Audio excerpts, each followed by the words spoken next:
I went to Blue House Florals and picked up my order. Now don't laugh at me, but this was $140 or $50, and I'm not really sure what any of it is. So I'm gonna actually transplant them into these pots that I set up over here by leaf structure, and then I'll try to Google it and see what each is. But you can see this is something, and then this is something else. Okay, so these are likely the Ami seedlings, or A-M-M-I, Ami. And so I planted these up, and there are 10 of them. And then I looked at this. This looks like the Lisianthus, and I have 2 separate trays of these, of Lisianthus. And then, oh, another one here. So I'll count all those up compared to what I ordered. And then these, I think, are,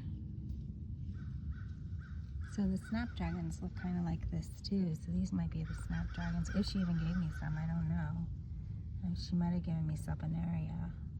I should ask her, like whatever these are here, they might be snapdragons. And so these might be the larkspurs then. I'm gonna Google it again and just be sure. Okay, so this is what I have so far. 1, 2, 3, 4, 5, 6, 7, 8, 9 pots filled to the brim, maybe overfilled to the brim. Some of these are a little questionable, but we'll do the best we can to keep them all alive.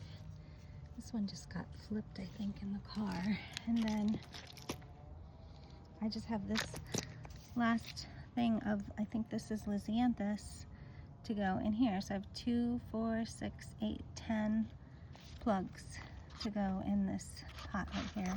I did have some euphorbia that I grew from seed that I neglected, and so I threw a couple of those, maybe 6 of those in some of these pots in the middle. But this is it, so I'm almost done. And then I guess I'll just wait for these to grow a little bit more before planting them into the ground. Although these look like they're probably ready. I'll just keep them here for a little bit. I've never done this before, buying plugs like this from local flower farmer. And so I just want to be extra cautious. Happy gardening.